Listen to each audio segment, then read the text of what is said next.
Hi guys, welcome back to my YouTube channel. So basically जब गुवाहाटी में थी तब बहुत ही मेरी अच्छी स्किन हुआ करती थी, एकदम क्रिस्टल क्लियर स्किन हुआ करती थी और एकदम गोरी भी थी। टैनिंग की वजह से भी काली हो गई, दैट्स अ डिफरेंट। मैं जब बैंगलोर शिफ्ट हुई, बैंगलोर का बहुत ज़्यादा ही हार्ड वाटर है। इस पानी की वजह से मेरा एकदम बहुत ही हर दूसरे टाइम पिंपल्स हुआ करता था, पोर्स भी होते थे मेरे। अभी भी है थोड़े थोड़े, बट या इट्स रिड्यूसिंग। परफेक्ट टाइम है बिकॉज अभी मैं एक शूट से आई हूँ एंड मेरे पास मेरे फेस पे भी मेकअप है, so I have to remove it obviously.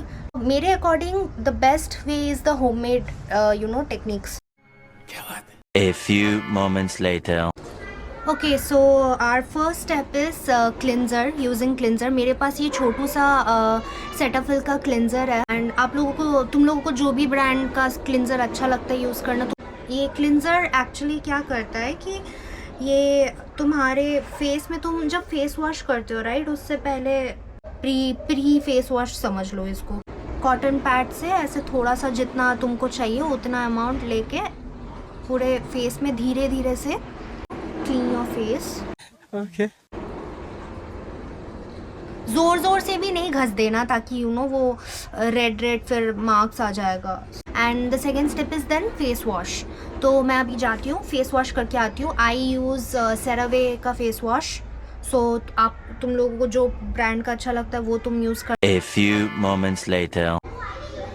So I have done my face wash and मेरा लिपस्टिक अभी भी थोड़ा थोड़ा रह गया, तो या ये 2-3 वॉश के बाद ही जाएगा।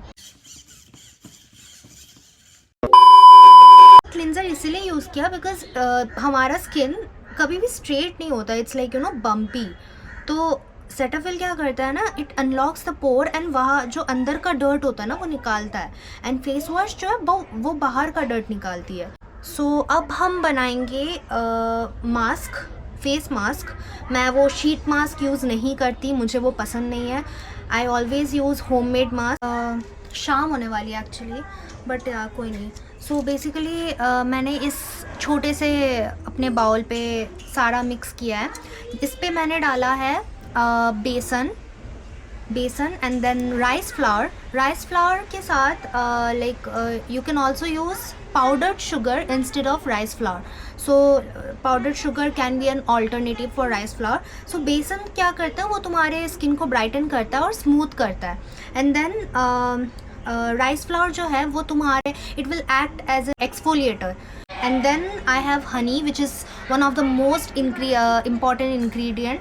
हनी तुम्हारे फेस को मॉइस्चराइज रखता है एंड स्मूथ करता है, स्मूदनिंग के लिए हेल्प होता है। एंड देन कर्ड के बिना तो नहीं चलता। Curd is the best ingredient for your face, skin brightening के लिए सबसे अच्छी होती है कर्ड, दही। तो दही तुम अपने अनुसार डालो, तुमको जितना चाहिए। एंड जो भी तुम अपना इंग्रेडिएंट्स डालोगे ना, तो सब कुछ बैलेंस्ड होना चाहिए। It should be thickening paste, थोड़ा सा कंसिस्टेंसी हाई होना चाहिए उस पेस्ट का। सो मैंने यहाँ पे सब कुछ डाल दिया है। And last but not the least, ये विटामिन ई कैप्सूल। ये आपको हर जगह पे, हर फार्मेसी में मिल जाएगी, सारे मेडिकल शॉप्स में आपको ईजीली अवेलेबल है। ये विटामिन ई कैप्सूल है जो कि स्किन के लिए, एवियन नाम है इसका, स्किन के लिए बहुत अच्छी होती है। इसको आप एज ए टैबलेट भी कंज्यूम कर सकते हो रात को खाने के बाद, और नहीं तो आप डायरेक्टली इसको स्किन में भी अप्लाई कर सकते हो और मास्क के साथ भी लगा सकते हो। So I have put all the ingredients and now I am gonna mix and apply it on my face. So मैंने इसको मिक्स कर लिया है। एंड ऑल्सो गाइज, अगर तुम्हारे पास दही नहीं है and if you want use only besan, rice flour, honey and vitamin E capsule, तो मेक श्योर तुम वाटर लगाओ, मतलब पानी डाल देना उसमें, पानी के साथ या फिर दूध के साथ कर सकते हो, but curd is a better option. And see the consistency should be like this, thick. And दही डाल रहे हो तो पानी मत डालना क्योंकि वो डाइल्यूट कर देगा फिर पूरा पेस्ट। एंड ऑल्सो जब तुम अप्लाई करोगे, जब तुम पेस्ट बनाओगे ना अपने बाउल पे, make sure the bowl is clean, तुम्हारा वो यूटेंसिल क्लीन होना चाहिए। एंड मेक श्योर तुम हाथ से अप्लाई करना, एंड मेक श्योर कि तुम्हारा हाथ भी क्लीन हो। सो ये मेरी पेस्ट बन गई है, अब मैं अप्लाई कर लेती हूँ। ये पेस्ट देख के आइसक्रीम जैसा लगता है, खाने का मन कर जाता है। Nice. एंड पेस्ट लगाने के बाद आपको यू नो अराउंड अच्छे से थोड़ा ऐसे मसाज करना है पूरे फेस में, all over your face. And massage हो जाने के बाद आपको उसको 10 to 15 मिनट्स तक रखना है, like let it sit for 10 to 15 minutes. And उसके बाद आपको कोल्ड वाटर से धो लेना अपने मुंह को। Okay. एंड विटामिन ई जब आप 10 to 15 मिनट्स तक रखोगे ना, वो हनी और विटामिन ई के वजह से ना वो एकदम खींच लेगा स्किन के अंदर, वो सिक्रीट करेगा। सो उस ड्यूरेशन में थोड़ा स्टिकी हो सकता है फेस, बट थोड़ा सा सह लेना। As you guys know, beauty comes with pain. कुछ भी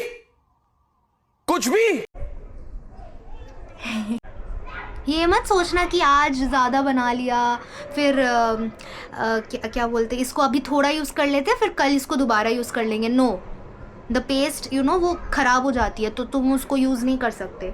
सो जितना चाहिए उतना ही बनाना, वेस्ट मत करना पेस्ट को। अगर तुम्हारे फेस में white heads, black heads and clogged pores अगर है तो टारगेट दोस एरियाज। ऐसा मत सोचना कि आज कर लिया एंड आज ही हम हूर परी बन जाएंगे, नहीं। You have to be regular in the sense हफ्ते में 2 बार इट्स मैंडेटरी करना चाहिए।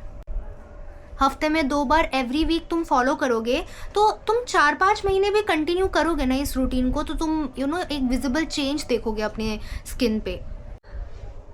तो मैंने अपना फेस धो लिया है and it's feeling super soft, बहुत अच्छा सॉफ्ट फील हो रहा है। अभी मैं लगाने वाली हूँ सीरम, जो कि है मास्किंग या फिर स्क्रबिंग, इन सब के बाद की स्टेप। मैं कॉसरएक्स की स्नेल म्यूसिन सीरम यूज़ करती हूँ। ये थोड़ी कॉस्टली है but trust me guys, it works wonders. ये बहुत ही ज़्यादा अच्छी है और ये इतना थोड़ा सा लेने से ही ना काम हो जाता है पूरा फेस में। बहुत हाइड्रेटिंग है ये, बहुत ज़्यादा। सीरम लगाया जाता है पर्टिकुलर स्किन प्रॉब्लम को टारगेट करने के लिए, जैसे डार्क स्पॉट्स हो गया, स्किन पिगमेंटेशंस हो गई, फिर हाइड्रेट भी करती है, मॉइस्चराइज करती है। सीरम हर चीज़ में काम आता है, डिपेंड करता है तुम क्या सीरम यूज़ करते हो। But snail mucin is very good. It is known for glass skin, जो कि कोरिया में बहुत यूज़ होता है, बहुत ज़्यादा। और ये कॉसरएक्स कोरियन ब्रांड ही है। ये जो है ये कॉसरएक्स की मॉइस्चराइज़र है। सीरम के बाद मॉइस्चराइज़र हमेशा लगाना। This is the last step, moisturiser of course skin को नरिश करता है, मॉइस्चराइज करता है। एंड ये भी बहुत थोड़ा सा लेने से ही हो जाता है। दिस इज़ थोड़ा में ही बहुत है। ये बहुत चिप है बट एक्चुअली स्किन में लगाओगे ना तो बहुत सॉफ्ट फील होती है। थोड़ा सा लगाने से ही काम हो जाता है। तो ये स्किन केयर रूटीन तुम लोग संडे को नहाने के बाद भी कर सकते हो फॉलो। देन रात को सोने से पहले भी फॉलो कर सकते हो और मेरी तरह से शाम को भी कर सकते हो। जब आपको अच्छा लगे आप कर सकते हो। मैं तो खैर बहुत ही आलसी हूँ, मैंने कुछ दिन तक स्टॉप कर दिया था, अभी फिर से मैंने रिज्यूम किया है। सो या एंड ऑल्सो ये जो फेस मास्क मैंने आपको ये होममेड टेक्निक बताया है, ये अगर तुम इसमें कॉफ़ी डालोगे एंड दही की जगह तुम दूध भी यूज़ कर सकते हो। कॉफ़ी अगर डालोगे देन और स्किन पे अप्लाई करोगे ना, या तुम बॉडी पे भी अप्लाई कर सकते हो। ये बहुत ही अच्छी डिटैन टेक्निक है, बहुत अच्छी डिटैन टेक्निक है। यहाँ पे ऐसे गर्दन वर्दन में, फिर shoulders and all, hands, legs, कहीं पे भी यूज़ कर सकते हो। वो बहुत अच्छी डिटैन टेक्निक है। कॉफ़ी फेस पे भी लगाई जाती है पर मैं नॉर्मली यूज़ नहीं करती। हर किसी का होममेड स्किन केयर रूटीन अलग अलग होता है, मेरी ये है। तो if you guys like it and if you guys do want to follow it then don't forget me to subscribe. मैं ऐसे और भी नुस्खे बताऊंगी जो मेरे लिए काम किए हैं and it can work for you too. So yup, see you in the next vlog, bye.